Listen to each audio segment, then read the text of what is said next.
é um equívoco muito grande a sociedade e as escolas acreditarem que aulas são suficientes para alguém aprender. Na sala de aula você não aprende nada. No máximo você entende o que é ensinado. E mesmo assim, se você participar da aula com uma determinada atitude.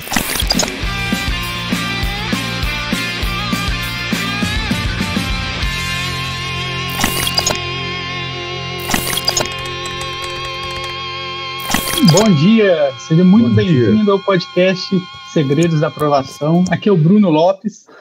Eu sou o Bruno Werneck. E aqui no podcast Segredos da Aprovação, primeiro episódio, a gente vai discutir estratégias para que você conquiste a sua vaga, se for no vestibular ou no concurso, da melhor forma possível, da forma mais rápida, no mínimo 2 vezes mais rápido. Não é não, Bruno? É isso aí. Ou seja, se a pessoa acompanhar a gente aqui toda semana, aquilo que ela demorava um dia para aprender, ela vai demorar algumas horas, aquilo que ela demorava uma semana para aprender, ela vai demorar um dia ou 2, enfim, ela vai conseguir aprender muito mais rápido.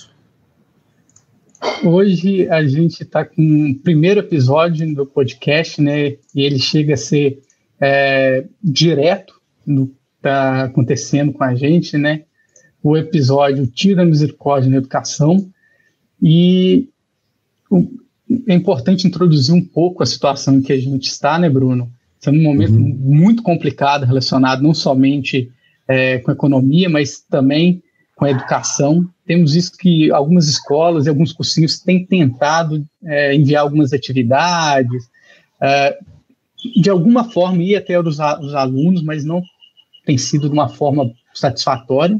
Estão entregando algo mais ou menos, e até estamos recebendo depoimentos de alunos que não estão satisfeitos. Eu queria te fazer uma pergunta. Você poderia descrever melhor o que está acontecendo com essas escolas, cursinhos do Brasil, nesse momento da pandemia, do Covid-19? Ô Bruno, com certeza, assim, antes até da gente entrar nesse assunto e responder a sua pergunta, como esse tema é um tema muito polêmico, né, acredito que vale aqui um esclarecimento, né. Então, primeiro a gente precisa entender por que a expressão tiro de misericórdia, né. O que é um tiro de misericórdia, um golpe de misericórdia? E esse golpe de misericórdia está sendo dado na nossa educação, né. Geralmente essa expressão tiro de misericórdia, ela é usada num contexto em que tem um animal, né, que está morrendo, e para aliviar a dor do animal, alguém vai lá e dá um golpe fatal, né, para matar esse animal, né. Acontece também naqueles pelotões. Hoje em dia eu acho que não tem mais isso, né?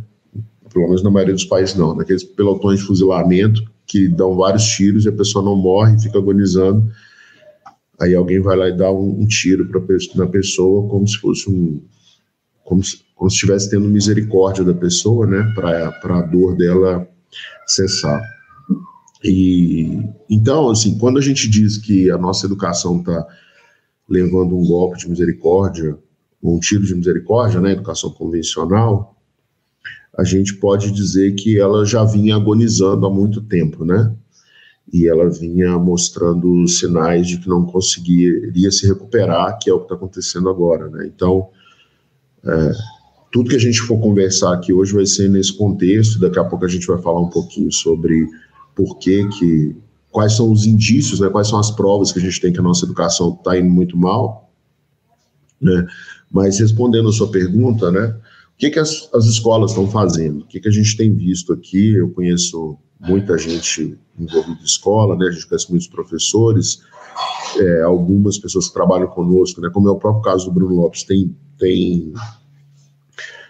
familiares trabalhando no setor educacional, né, e o que tem acontecido hoje é que as escolas estão tentando se adaptar a essa situação usando a tecnologia, né, e o primeiro movimento das escolas é fazer transmissão de aulas ao vivo, utilizando plataformas de videoconferência ou de streaming, né, ou de broadcasting, e colocar os alunos lá, né? Algumas plataformas permitem a discussão entre os alunos e os professores, né? Outras plataformas não, né? Por exemplo, o YouTube não permite essa discussão como a gente faz aqui, de uma pessoa entra e troca ideia com a outra.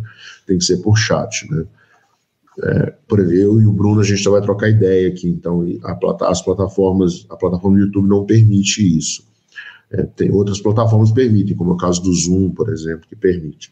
Então, o que as escolas estão tentando fazer é migrar para esse modelo, mas elas estão migrando, elas estão pegando aquela aula que era dada na sala de aula e trazendo direto para a plataforma digital, né? E com todas as adaptações, sem todas as adaptações necessárias, né? Mas eles vão aprendendo isso aos poucos. Então, é um negócio que a escola está aprendendo agora. Algumas escolas estão enviando conteúdos por e-mail, né? Para os pais ministrarem auxílios ou diretamente para os estudantes. Mas o que a gente tem visto é que os estudantes não estão entendendo direito essa situação, em sua maioria, né? Não estão conseguindo se adaptar a essa situação e estão reclamando, né? Tanto é que muitos estudantes estão pedindo o adiamento do Enem, né? Está uma disputa agora, tem muita gente tentando entrar nesse tema, né? Buscando uma oportunidade. Enfim, tá uma bagunça, né? Tá uma bagunça, porque a escola nunca... não é que a escola não só nunca fez isso que ela está fazendo hoje, ela sempre foi muito resistente a fazer isso, né? Ela sempre foi muito resistente a usar recursos tecnológicos para compor a educação, né? E hoje é muito perigoso a pessoa fazer isso, né? É muito perigoso a escola se negar a usar a tecnologia, que é o que aconteceu até o momento que a gente está hoje. E não é que a escola vai mudar de mindset, assim, de uma hora para outra. Ela continua com a aversão à tecnologia. A aversão dela não acabou. É um mal necessário na cabeça da maioria das escolas, né? E por que é um mal necessário? Porque impõe à escola uma condição que antes ela não tinha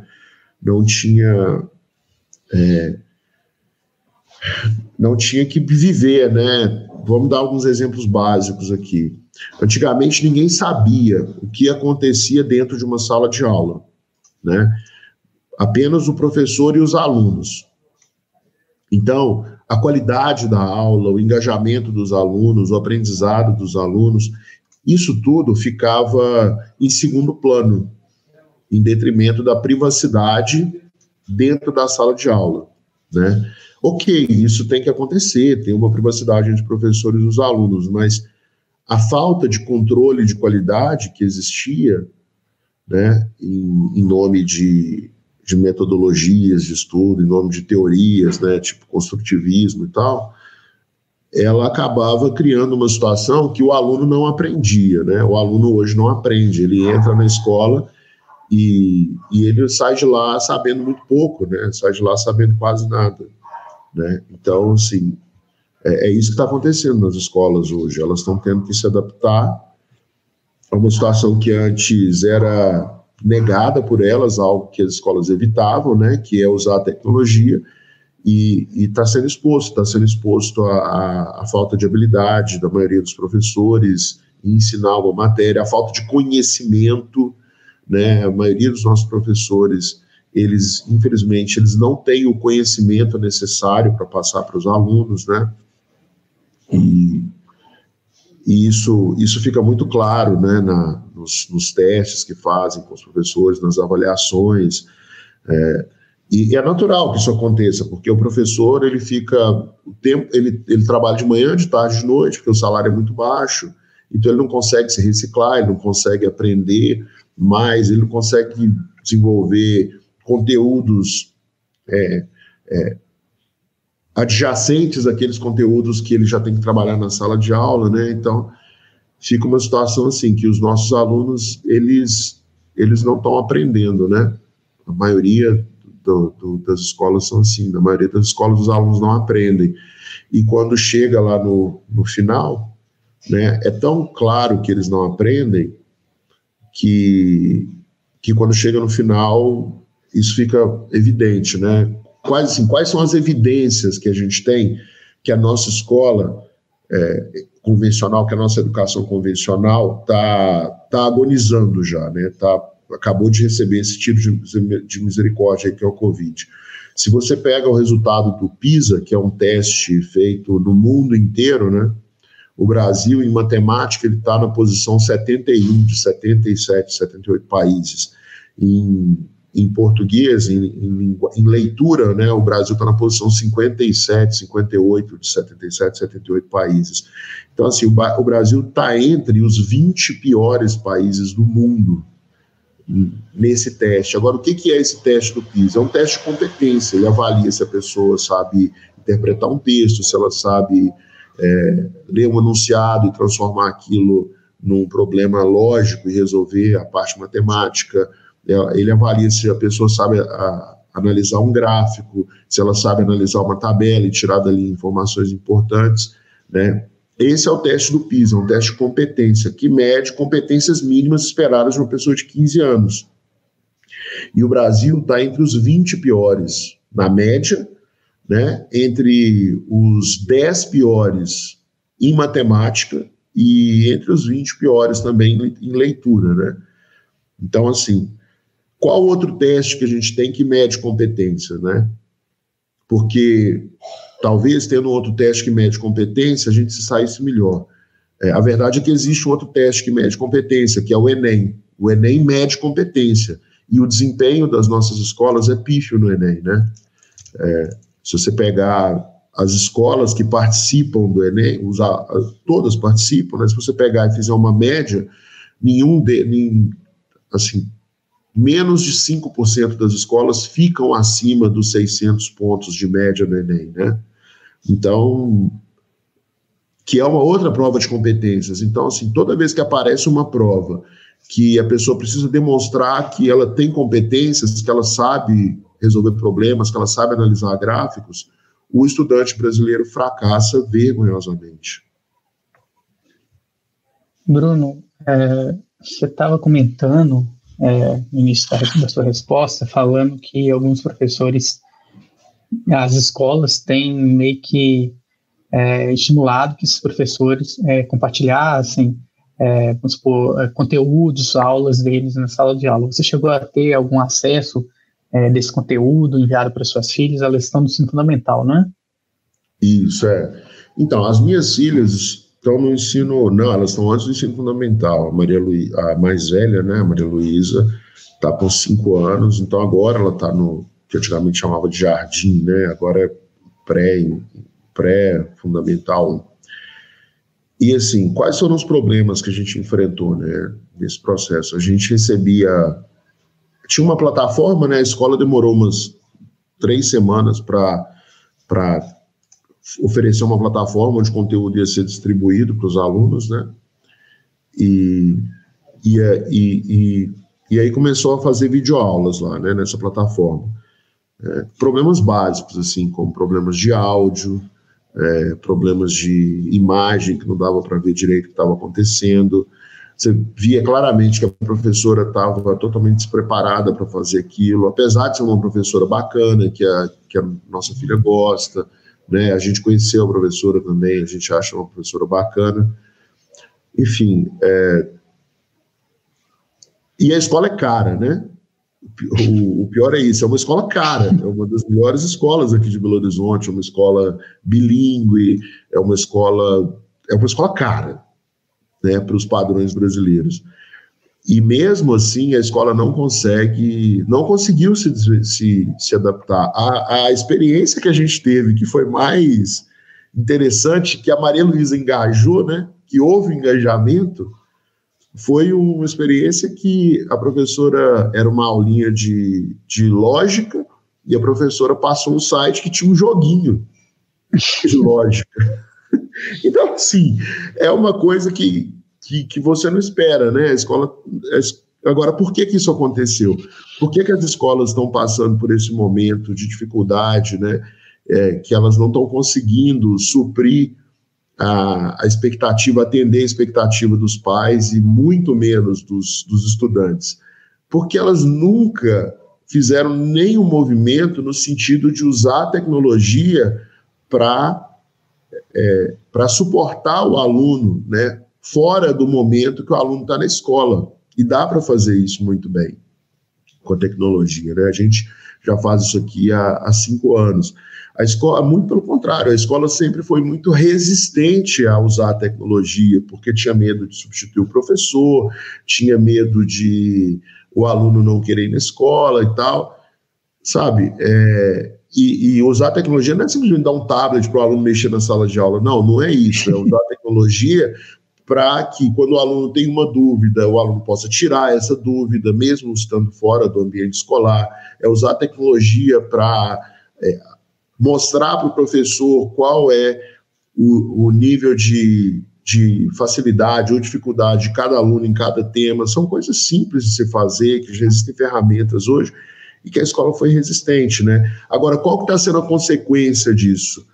Os pais já estão perdendo a paciência, né? Então, os pais têm procurado os órgãos responsáveis, né, tipo PROCON, Secretaria de Educação, para buscar das escolas o quê? Desconto. Falar, a escola cobra R$2.000, não dá para você me cobrar R$2.000 para me oferecer esse produto. Aquele outro que você me entregava dava, agora esse aqui não dá, não. Então a escola está tendo que fazer isso, sim, ela tá tendo que se desvencilhar dessa situação, entendeu? Por quê? Porque o valor percebido, quando você pede desconto num produto que antes você pagava um determinado valor, ou você não tem condições de pagar aquele valor, né? E não é o que acontece na maioria das escolas particulares, né? Aqui eu estou falando principalmente de escola particular, escola pública a maioria não está fazendo nada. Ou você não tem o dinheiro para pagar, ou você não tem a percepção de valor que aquele produto cobra, né? E aí, por causa disso, você questiona o preço. Então, as escolas estão tendo que se explicar, né? E vão ter que reduzir as mensalidades, porque o brasileiro não vai aceitar mais esse padrão de educação, né?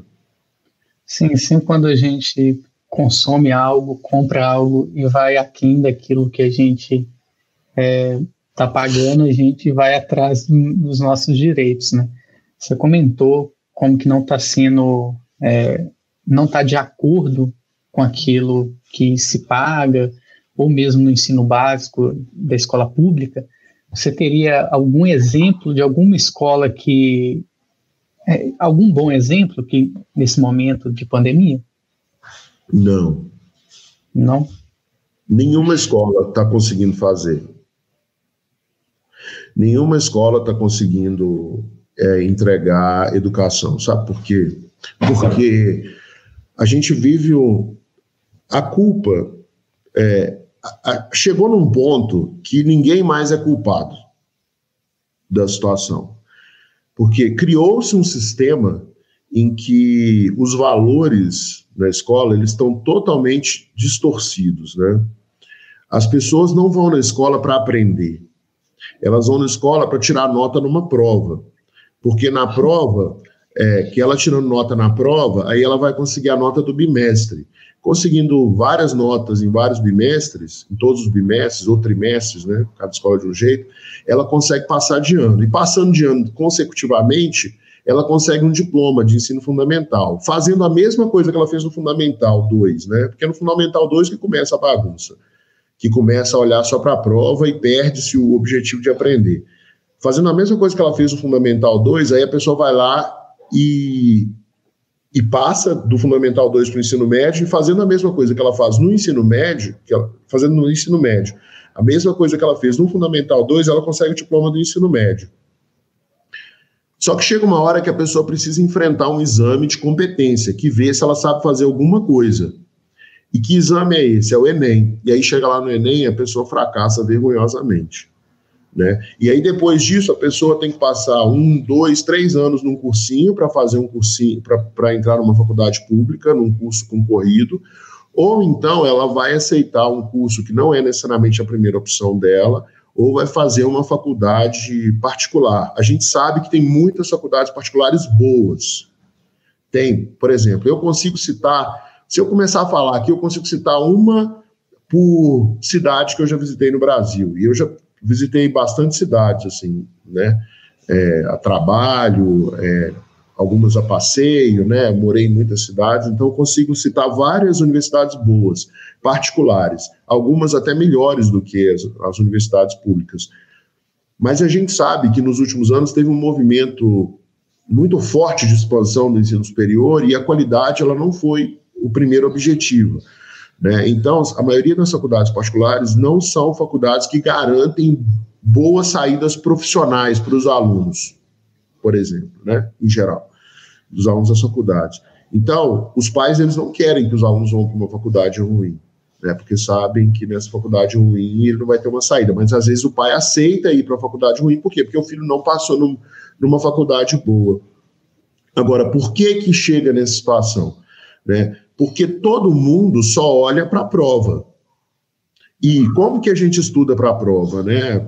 Eu não posso dizer que eu sou diferente, porque na época da faculdade eu fazia mais ou menos parecido, e eu precisei fazer 2 anos de cursinho para passar no vestibular. Então quer dizer que o meu ensino médio também não foi exemplar. Apesar de eu ter boas notas, né, ser respeitado pelos meus colegas, pelos professores, minha mãe estava sempre feliz porque eu tinha boas notas, mas como que eu conseguia essas boas notas? Eu estudava na véspera da prova. E se a prova era tarde, na manhã da prova. Por quê? Porque aí não dá tempo de esquecer. Só que depois que a prova passa, eu esqueço. Eu esquecia. E eu fui fazendo isso a vida inteira. E hoje a nossa escola funciona assim, entendeu? O professor dá aula o ano inteiro, né? E ele dá algumas aulas na véspera da prova para o aluno poder ter uma saída ali e tirar uma nota boa na prova e passar de ano e ficar todo mundo feliz, né? Mas o resultado final mesmo, o objetivo final da escola, que é o aluno aprender alguma coisa, esse está jogado de lado para escanteio há muito tempo. Esse está jogado para escanteio há muito tempo, né? Agora, a gente precisa... Então, assim, precisa ser feito alguma coisa em relação a isso, né? Sim, sem dúvida. A Sami, ou Sami, ele comentou algo interessante aqui. Você coloca para a gente aí, Maicon? Eu acho que vai de encontro um pouco com o que você tem dito, Bruno. Dá uma olhada. A Sami fala assim: vejo isso como a falta de valorização da educação no Brasil. Ela é extremamente valorizada como produto, como status, já como sua principal não é focada na qualidade. Então, isso que a Sam falou entra muito dentro do que a gente acabou de falar, né?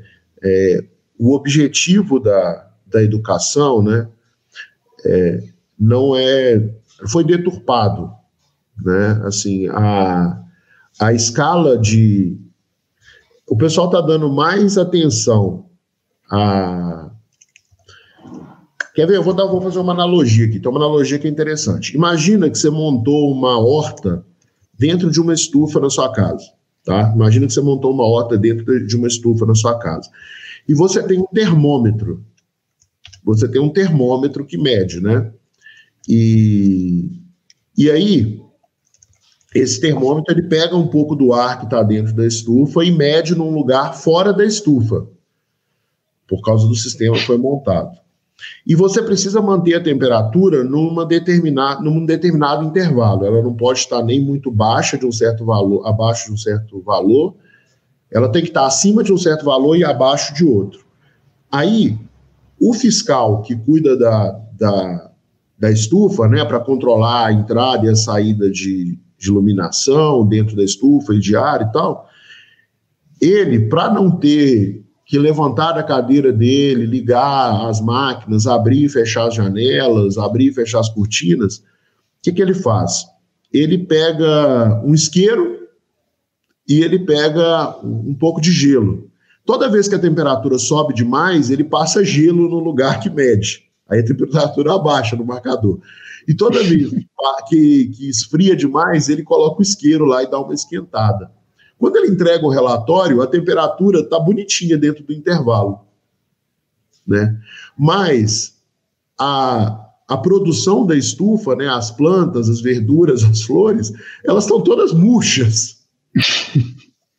Né? Por quê? Porque foi dado mais atenção à ferramenta de medir a situação da estufa do que a estufa propriamente dita, né? É tipo assim, E é isso que está acontecendo na escola. É tipo assim, eu paro de ir no médico para não descobrir as doenças que eu tenho, logo eu não tenho doença nenhuma. Né? E é feito assim na escola hoje, né? O sistema todo está otimizado para a pessoa ir bem na prova, mas não é para a pessoa aprender. Não tem um sistema que faz a pessoa aprender, entendeu? Por isso que a educação está desse jeito, por isso que a pessoa não aprende nada. Agora, por que você diz, Bruno, que a educação está agonizando? Porque, olha só, a função das escolas, né, do sistema educacional, é dar ensino para as pessoas, é ensinar um determinado conteúdo, né? Então, se ele não está mais fornecendo aquilo, se ele está fornecendo aquele ensino, se as pessoas estão desenvolvendo, estão criando habilidades, estão desenvolvendo competências, então o ensino é vivo, a escola é viva, ela está vivendo a plenos pulmões e está mandando super bem. Agora, se a escola não está mais conseguindo fornecer o que ela deveria, que é formar as pessoas do ponto de vista intelectual, né, deixar as pessoas mais inteligentes, com mais habilidades, com mais competências, ela está sem função, entendeu? É como se fosse algo à beira da morte. E no Covid a gente viu que é muito clara a falta de capacidade da escola. O Covid mostrou a falta de capacidade da escola em se adaptar às novas situações. E tem um conceito muito interessante, que é um conceito de biologia. Eu não sou especialista não, mas como a minha esposa é bióloga, então eu acabei aprendendo algumas coisas, além de o corpo humano ser dividido em cabeça, tronco e membros. Ela me falou assim que existe um conceito na biologia que é o seguinte: sobrevive aquele que está melhor adaptado, né? Então, muita gente acha que quem se adapta melhor sobrevive. Não, não é isso, é diferente. Quem está adaptado sobrevive. Quem está melhor adaptado sobrevive, né? E o Covid, ele mostrou que as escolas não estão adaptadas. Não estão adaptadas. A rede pública, então, nem se fala. A rede pública já tem muito tempo que ela não entrega resultado nenhum. É só você olhar o desempenho dos alunos da rede pública no Enem. Você vai ver que eles não sabem 10% do que deveriam saber de acordo com o programa do ensino básico, né? Tanto fundamental quanto ensino médio. Eles não demonstram não saber nem 10%. Por que eles sabem? Porque eles nunca aprenderam. Agora, os da escola da rede privada não ficam muito atrás.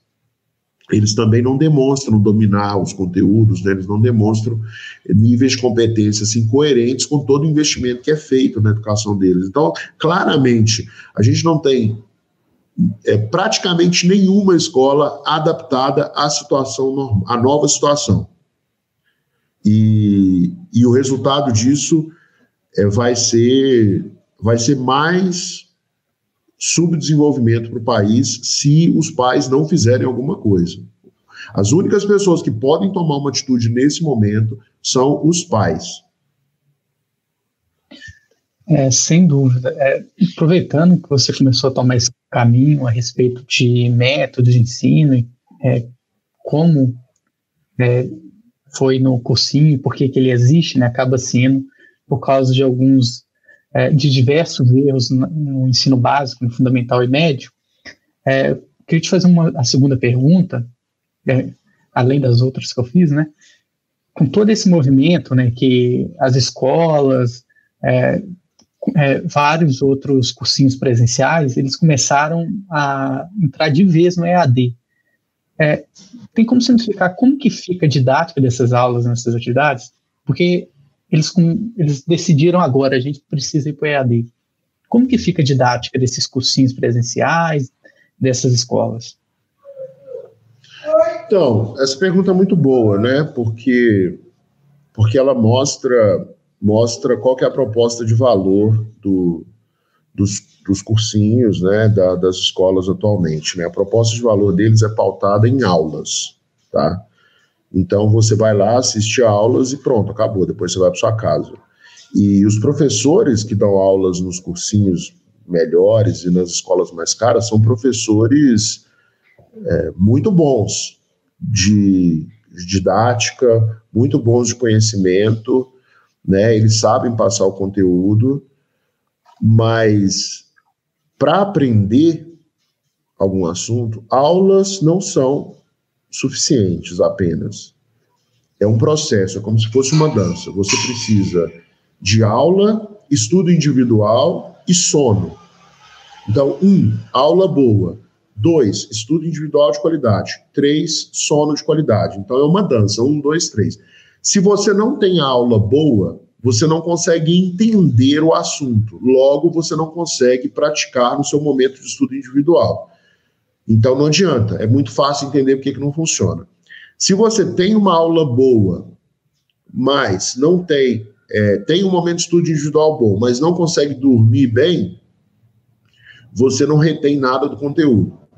E se você tem só a aula e o sono bom, e você não pratica, você não retém o conhecimento, você não aprende.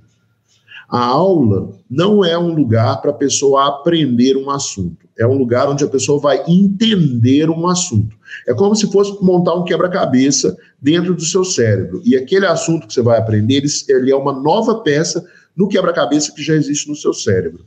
Então é assim, o professor dentro da sala de aula, ele vai te mostrar onde que aquela peça se encaixa no quebra-cabeça que tem no seu cérebro. Ele vai te ajudar a fazer isso. No seu momento de estudo individual, acontece a aproximação da peça com o local de encaixe. A peça se aproxima do local onde ela vai se encaixar lá na sua cabeça, dentro do seu cérebro, no quebra-cabeça que tem dentro do seu cérebro. E durante o sono, essa peça é colada junto com as outras, né? Então, assim, é um equívoco muito grande a sociedade e as escolas acreditarem que aulas são suficientes para alguém aprender. Na sala de aula você não aprende nada. No máximo você entende o que é ensinado. E mesmo assim, se você estudar, se você participar da aula com uma determinada atitude. Sem dúvida. E nesse caminho que esses cursinhos e escolas estão tendo rumo ao EAD, que pelo menos no período que eu estava na faculdade ou no ensino médio, a todo momento era ridicularizado, né, estudar online. Isso foi em uma universidade de renome, como é o FMG, né, como no ensino técnico também, até no Cefet, a todo momento. Que cuidados os pais e os alunos precisam ter desses cursinhos e escolas convencionais que estão indo para o EAD agora? Você poderia listar, Bruno? Não entendi sua pergunta não, Bruno. A pergunta é quais cuidados os pais e os alunos precisam ter devido a esses cursinhos presenciais e essas escolas presenciais que estão indo agora para o EAD? Essa mudança deles, assim. Ah, tá. Quais cuidados os pais precisam ter, né? Isso. Cara, os pais...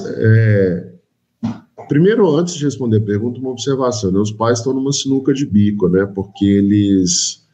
E é um negócio de economia, né? Assim, em economia, o que se faz, né? Um exemplo simples. Um produtor de banana, ele troca bananas por carne de um produtor de carne. Esse é o exemplo econômico mais básico, né? É o escambo, né? A pessoa faz trocas. E a nossa sociedade evoluiu em trocas super complexas. Por exemplo, um adulto que tem filhos adolescentes, que não é especializado, ou que tem filhos, assim, tem filhos em idade escolar, que não é especializado em estudar, em ensinar, né, em pedagogia, ele desenvolve aquela tarefa que ele é melhor, por exemplo, um engenheiro, um médico, um advogado, um vendedor, enfim, aquela tarefa que ele é bom, ganha dinheiro com aquilo e investe na educação dos filhos, pagando para alguém que é especialista naquele processo. Então, esse é o jeito que a sociedade funciona e está tudo certo, entendeu? Então, assim, querer que os pais tenham a competência para manter os filhos estudando e aprendendo é muito fora do esperado, né? Você pode esperar que os pais passem para os seus filhos valores, né, como disciplina, como respeito, como esforço. Isso joia, isso aí o pai faz, beleza, e ele está ok para fazer isso, porque isso é a educação dos filhos, né? Essa é a educação dos filhos. Agora, a partir do momento que você tem uma situação em que os pais não podem mais contar com esse serviço da escola, a escola tem que fazer alguma coisa, né? E aí sim o pai pode cobrar da escola. Então essa pergunta que você está fazendo, eu só fiz essa introdução para dizer o seguinte, que nesses cuidados não é esperado que o pai saiba ensinar para o filho matemática, saiba ensinar para o filho geografia, saiba ensinar para o filho física, enfim, nenhuma das disciplinas. Mas o que o pai pode fazer? Olha só, uma pergunta básica. A escola está dando aula para o seu filho pela internet ou está mandando algum livro para ele ler? Se a resposta é sim, ótimo. A escola está incentivando o seu filho, né, o professor quando está dando aula, está falando assim, anota as partes mais importantes da aula, para você ter uma postura ativa na sala de aula, para você fixar melhor, para você entender melhor aquele assunto que está sendo explicado e poder fixar ele melhor quando você estiver no seu estudo individual, né? Então essa é uma pergunta que a escola pode fazer, se o conteúdo fornecido pela escola para que o aluno entenda a matéria é satisfatório. Isso aí ele pode perguntar para o filho dele mesmo, entendeu? Numa boa. O filho não vai mentir para ele. E aí, a aula tá boa? Você está conseguindo entender? Se o filho responder sim, beleza. O próximo passo, a escola tem que fornecer atividades para que o aluno aplique aquele conhecimento que ele adquiriu na aula. E o aluno tem que fazer aquelas atividades no mesmo dia. Então, a escola não pode fornecer para o aluno, faz esses 200 exercícios aqui para você aprender. Não pode. Tem que ser uma coisa razoável. Tem que falar assim, ó, você assistiu 1 hora de aula, agora você vai fazer mais 40 minutos de atividades práticas. Entendeu? Se a escola está fazendo isso, aí beleza. Então, é esse o cuidado que o pai tem que ver. Assim, o que o filho dele está recebendo de conteúdo e de atividade.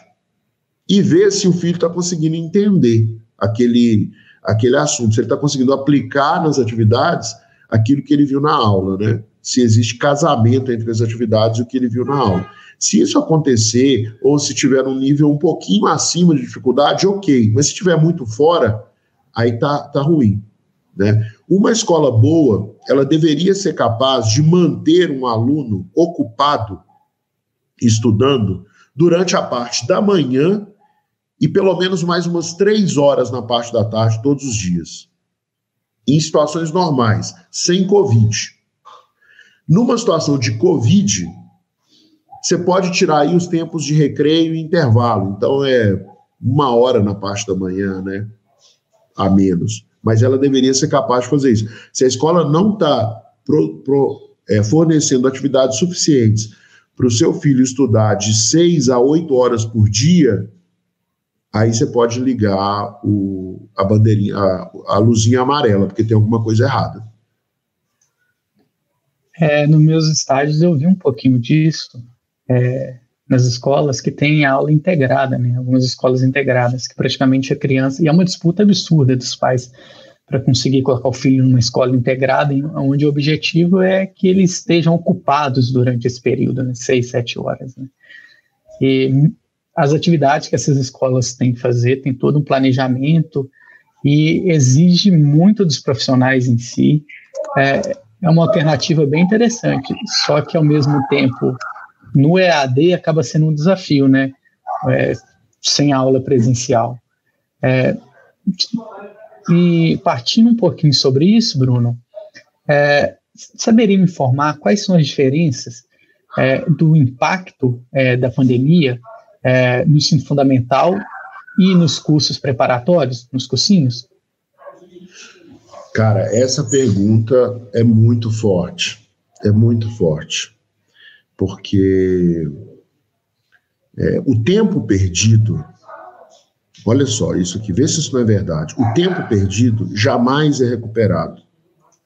Se você chega atrasado, um exemplo básico, né? Se você chega atrasado no ponto de ônibus, você tem que esperar mais um tempo para pegar o próximo ônibus. O tempo foi perdido. Se você perde dinheiro, você recupera. Se você perde saúde, dependendo do nível, você consegue recuperar também, né? Então, a pessoa, sei lá, ela teve... Por exemplo, eu quebrei a perna no início do ano passado, quebrei o pé.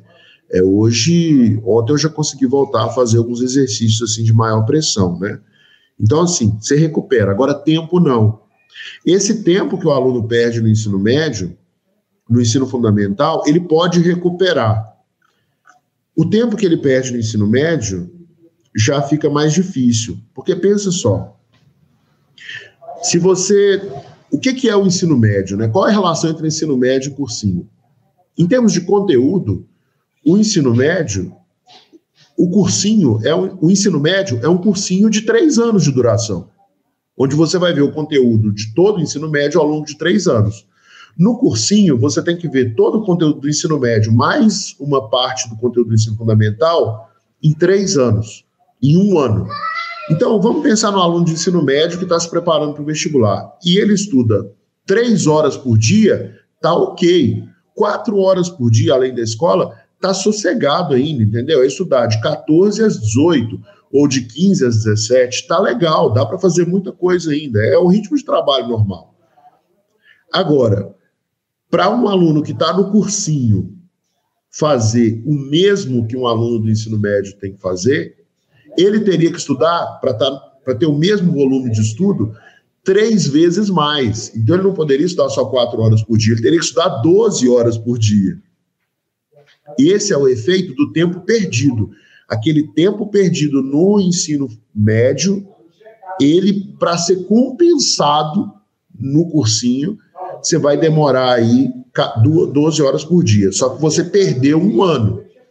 Então, quem deixa de estudar ao longo de 3 anos, perde 1, e esse 1 perdido no cursinho, ele deve ser compensado, ele deve ser de tal forma que compense os 3 anos anteriores, ou seja, ele tem que estudar 3 vezes mais. Tá? Isso é o cursinho normal. Agora, imagina nessa situação de Covid, em que o cursinho também não está acostumado a fazer online. A aula é diferente, o professor tem que se portar de forma diferente. O professor não tem o feedback imediato do aluno. Então, esse ano de cursinho, muito provavelmente, também será perdido. Por quê? Porque se antes o cursinho falava assim, poxa, esse negócio de online não serve para nada, quem aprova mesmo é o cursinho presencial. E tem online que aprovam. Se você pegar o quadro, por exemplo, a gente aprova no ITA todo ano. A maioria das escolas não aprova no ITA. A gente aprova em medicina. Então, assim, a gente aprova. Agora, o jogo virou. O aluno que está estudando melhor é o aluno que está estudando online. Não só no quadro, nos outros online também que existem. Aquele aluno que está no presencial, ele está estudando num negócio que não é presencial e não é online. Por quê? Porque quem veio do presencial estava o tempo todo negando o estudo à distância, que é algo secular, que já existe há mais de 100 anos, depois a gente entra nisso, estava negando o ensino à distância, o estudo à distância, e agora ele está tendo que estudar num negócio que não é nem presencial nem é online. Ou seja, ele está ali num balaio de gato e ele vai pagar provavelmente mais 1 ano de cursinho, em todos os aspectos, tanto financeiros, quanto emocionais, quanto de tempo. Sim, é incrível, né, como que durante tanto tempo teve esse descaso com o ensino à distância. E aproveitando isso que você comentou, o que você acha que essas instituições vão fazer quando a pandemia acabar? Porque em algum momento ela vai terminar. Eles vão continuar no sentido do ensino à distância, ou é só uma medida desesperada de entregar algum conteúdo para os alunos? Olha, Bruno, para responder essa pergunta, a gente precisa olhar um pouquinho de fundamento de neuroaprendizagem, né? Quando a gente estuda neuroaprendizagem, a gente descobre, pelo funcionamento do cérebro, que o aprendizado mesmo se dá no estudo individual. A aula serve para a pessoa entender. Quando você está quando você está numa sala de aula de um cursinho presencial bom, você está numa sala com mais de 100 alunos, em geral. Você não consegue interagir com o professor durante a aula. Você está sentado, e você também não pode ficar papagaiando durante a aula. Então você está assistindo uma aula. Qual que é a diferença disso para estar na frente de uma televisão? Praticamente nenhuma. Você teve um deslocamento e tal, mas na prática não tem diferença. Então, a aula, ela pode ser presencial, ela pode ser online, ou ela pode ser em texto, que ela vai ter mais ou menos o mesmo efeito, desde que o aluno faça com uma postura ativa. Então, não faz diferença onde a aula acontece. E o estudo individual, não. O estudo individual tem que ser num local fechado e reservado, que pode ser o quarto do estudante, pode ser o escritório, enfim, uma sala reservada no cursinho. O que eu acho que vai acontecer? Os donos de cursinho, eles vão perceber que, economicamente, o cursinho online é muito mais lucrativo. Eu falo isso com muita segurança porque eu já fui gerente financeiro de um cursinho presencial grande. Tá? Então, eu sei as contas, eu sei todos os números, eu sei quanto que representa o custo do professor, eu sei quais são os custos fixos, isso eu sei, porque eu já trabalhei com isso. E eu sei do cursinho online, porque, afinal de contas, eu sou, pode dizer que eu sou dono de um cursinho online, né? Assim, a gente tem outros sócios e tal, e todas as pessoas que trabalham na empresa são donas, mas assim, eu sei todos os números, então eu sei qual operação que é lucrativa e qual que não é. E o online, ele é muito mais lucrativo. Se ele for feito com qualidade, ele é muito mais lucrativo. Por outro lado, a demanda por cursinho tem diminuído ao longo do tempo. Então, os cursinhos presenciais, eles já estão perdendo alunos, né? Perdendo alunos, ficando menos lucrativos. Enquanto isso, o online, ele não tem limite. Ele pode crescer o quanto que for, que ele vai continuar sendo lucrativo. Os donos de cursinho dos melhores são muito inteligentes, eles vão perceber isso. Então, eu acredito que alguns cursinhos vão fazer a migração depois do Covid. Quer ver? Como que eles vão fazer? No segundo semestre, vai ter cursinho presencial lançando cursinho online. Um cursinho presencial bom vai lançar um cursinho online no ensino médio. Já tem cursinho organizado para isso. Então, já vai começar esse movimento. No ano que vem, vai ter mais ainda, entendeu?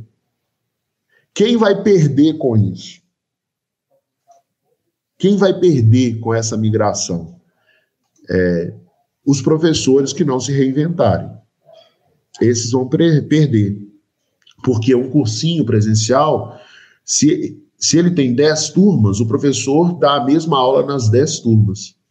Já um cursinho online, você não tem limite de alunos para colocar na sala de aula. Você pode dar a mesma aula para todos os alunos. Então, você não precisa mais de 10 professores se você tiver 1000 alunos. Você precisa de um professor só para dar aquela aula, né? Tanto é que a nossa equipe de professores tem muito menos professores do que o cursinho presencial. Muito menos, né, por causa disso. Então, assim, vai ter essa migração.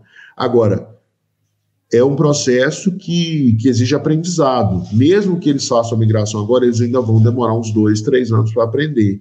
Porque o online não é só você dar aula e dar a lista de exercício.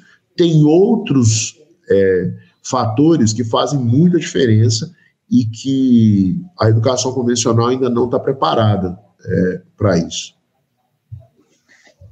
E as escolas, Bruno, como que elas ficam? A escola de ensino básico, ensino fundamental e ensino médio, em relação a isso? Olha, eu gostaria de acreditar que depois dessa pandemia as escolas se reinventassem, pelo menos um pouco, e começassem a usar mais a tecnologia para suportar os alunos fora do horário escolar, né? Mas eu não sou muito otimista em relação a isso, não. Eu acredito que muitas escolas vão falir esse ano, porque por causa da situação econômica, muita gente não vai ter dinheiro para pagar a escola, né? As escolas vão estar endividadas e tendo que pagar os professores, e elas vão quebrar mesmo, vai ter uma migração grande de alunos para o ensino público, né? Então, algumas escolas de ensino público, elas vão crescer ainda mais, e pode ser que elas tenham uma cobrança maior por parte dos pais, e isso vai ser bom para a escola vai melhorar. E algumas escolas particulares, elas vão sofrer um aumento de demanda, e o que acontece toda vez que a demanda aumenta? O preço também aumenta. Então, eu acredito que vai ter uma desigualdade ainda maior em relação aos preços, em relação ao acesso à educação de qualidade, né? Assumindo que a educação privada é melhor, mas assim, ela não é muito melhor também não, tá? Porque esse exame do PISA e o próprio Enem, ele não separa a escola particular o PISA não separa, o Enem ele deixa você ver, mas assim, no final das contas você vê que é mais ou menos todo mundo no mesmo grupo, tá? Então, assim, eu acredito que as escolas, algumas vão quebrar, muitas vão quebrar, e outras vão sofrer um aumento de preço por causa do aumento de demanda. Entende? Você pensa que vai ter um aumento na demanda e vai ter algumas escolas, poucas escolas que vão entrarem, porque eles vão ver a necessidade do EAD, né? Algumas vão começar a promover suporte para os alunos fora da sala de aula, né? Até por uma necessidade natural que vai surgir, que são os itinerários normativos, né? Onde as escolas vão ter que fornecer linhas de educação direcionadas com o interesse dos alunos, né? Ou mais exatas, ou algumas mais humanas, vai ter que fornecer humanas, exatas, ciência da natureza, linguagens, ensino técnico, então elas vão ter que trazer alguma solução, e o online e a tecnologia permite trazer essas soluções à distância, né? Essa seria a parte boa. Essa é uma parte boa, com certeza, né? É um movimento que vai começar agora, mas depois vai ter muita gente. A saída, no médio e no longo prazo, é a tecnologia ser mais presente na escola. Porque, por exemplo, essa doença que tá aí agora, esse Covid, não é uma doença trivial, assim, sabe? É uma doença que vai tomar o mundo de assalto, como a AIDS tomou. A AIDS é presente no dia a dia, né? A gente aprendeu a conviver com ela, né? A mitigar os efeitos, mas o Covid ele vai estar aí, ele vai continuar sendo muito perigoso para quem está no grupo de risco. Vão desenvolver uma vacina? Vão, mas até passar por todo mundo, as pessoas vão pegar. É uma doença que vai ser, para nós, assim como a gente no Brasil tem que conviver com a dengue, o mundo vai ter que conviver com o Covid. Só que o Covid parece que ele não tem época do ano de preferência, não. A dengue é a época mais chuvosa, né? Porque ela depende da chuva, da água parada para passar para frente.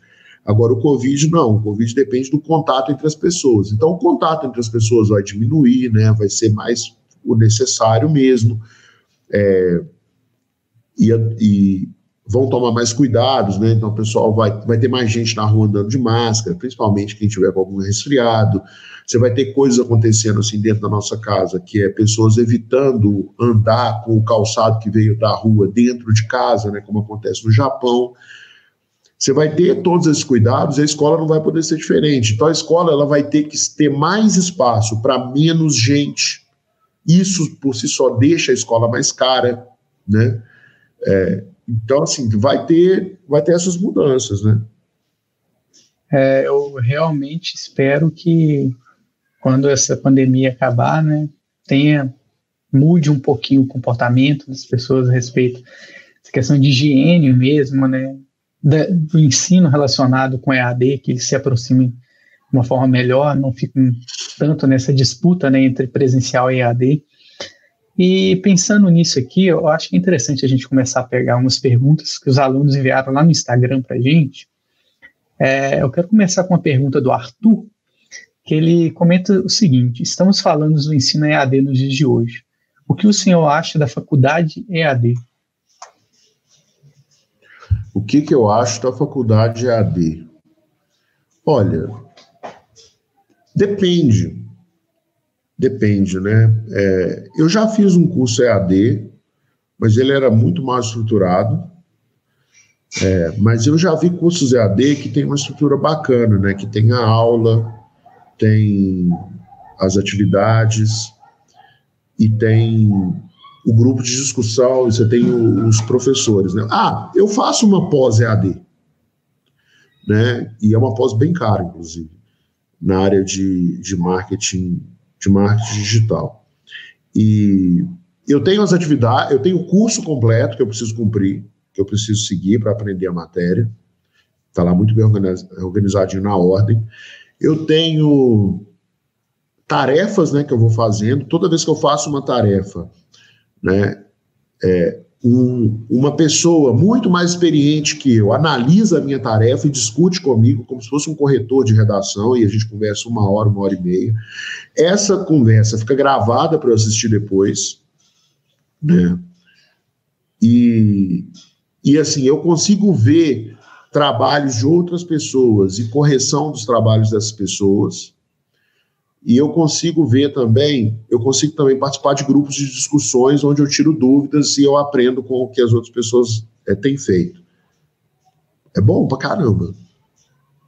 Tem faculdade EAD que é assim, que você tem a aula, você tem contato com o professor, você consegue tirar dúvida, você consegue discutir com seus colegas.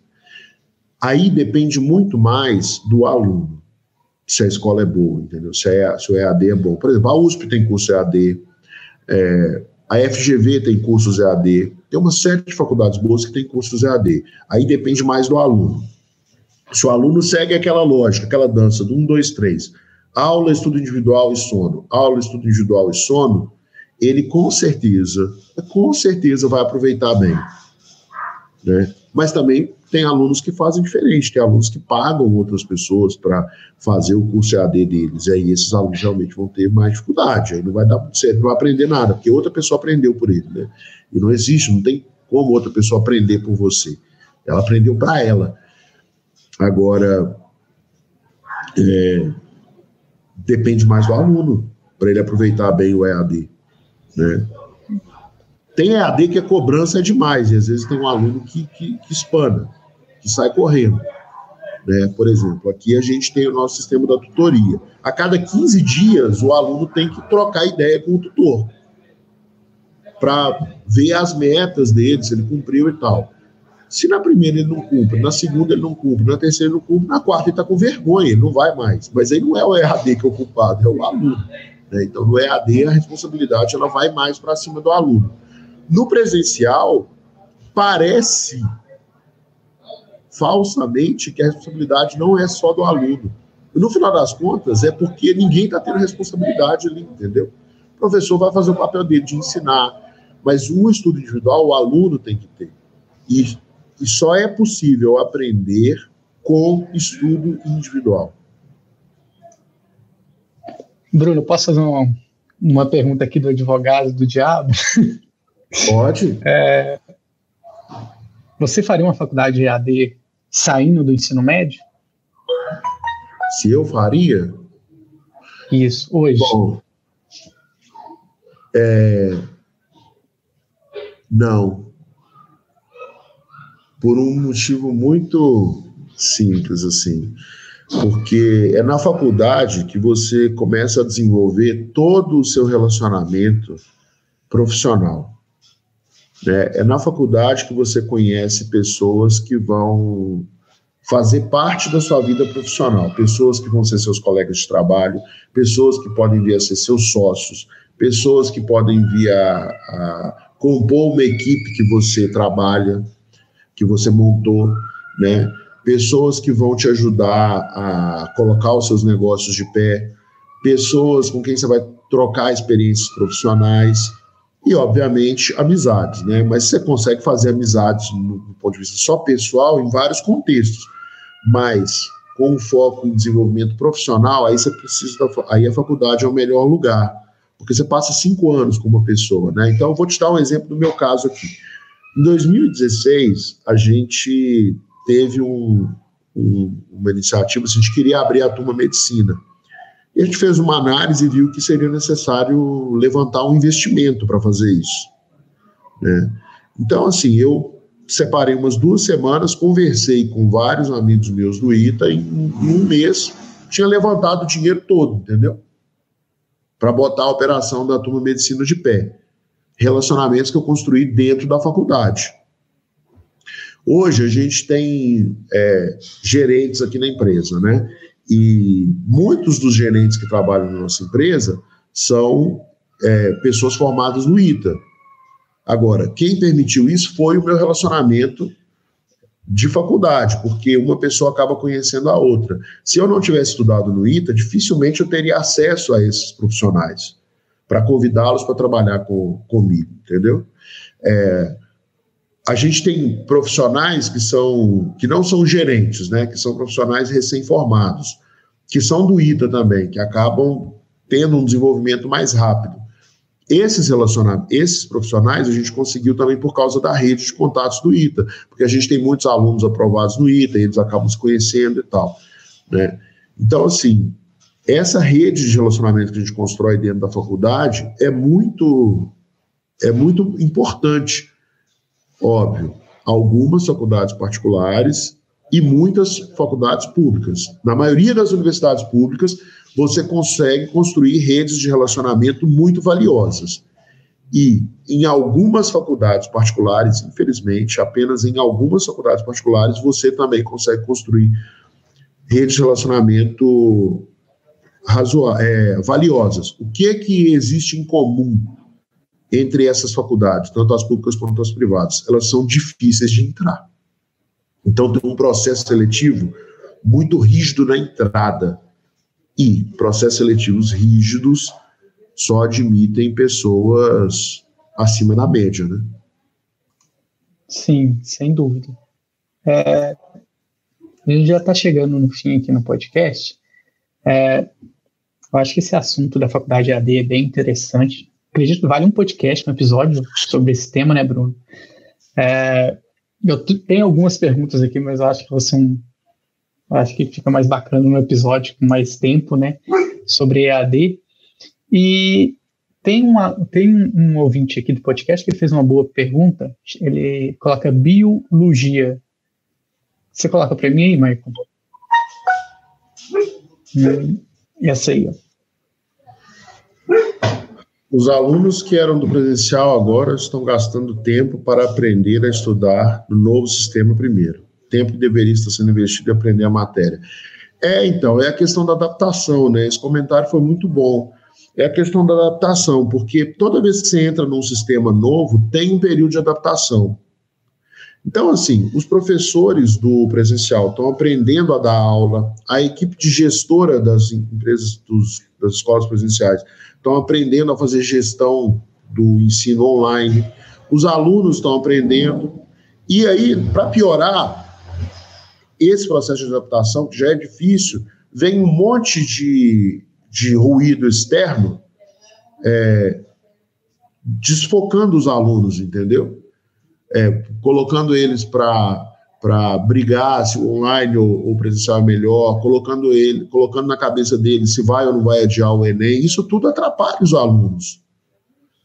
Acho que deveria existir uma preocupação maior de quem está fornecendo o estudo para os alunos em manter esses estudantes preocupados exclusivamente com os estudos. E não é isso que está sendo feito, né? A gente aqui tem feito de tudo para blindar os alunos. Então, por exemplo, a gente começou a fazer muito mais lives com os nossos alunos do que a gente fazia, muito mais videoconferências do que a gente fazia antes. Por quê? Porque eles também estão sendo vítimas desses ruídos externos, né?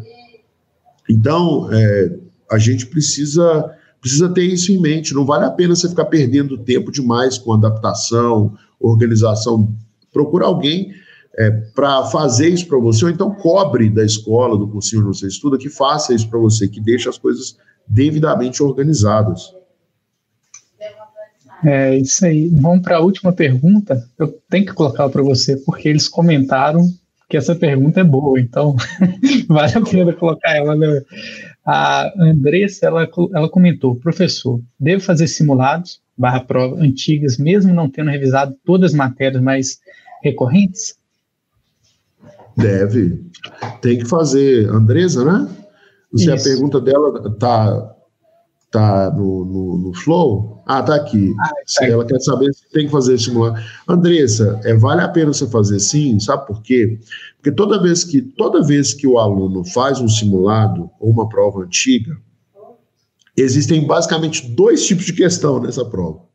Questões que o aluno sabe resolver e consegue acertar, e questões que ele não sabe resolver. Né? Dentro das que ele não sabe resolver, tem aquelas que ele consegue resolver parcialmente e tal, mas vamos separar em 2 grupos. E quando você pega uma prova antiga, um simulado para fazer, e faz, você identifica quais questões que você não sabe resolver. A partir do momento que você identificou as questões que você não sabe resolver, você identificou também assuntos que você precisa aprender para resolver aquelas questões. Então, se você estuda aqueles assuntos, aí você aprende e consegue resolver aquelas questões. Na próxima prova que você for fazer, além das que você sabe resolver, dentro desse... você vai notar que esse grupo aumentou, porque tem questões que você já sabia resolver antes de fazer a primeira prova, e tem um grupo de questões que você aprendeu a resolver, e agora o número de questões que você sabe resolver é maior. E onde que você aprendeu a resolver as questões? No simulado anterior. Então vai ter menos conteúdo para você aprender, porque vai ter menos questões que você não sabe.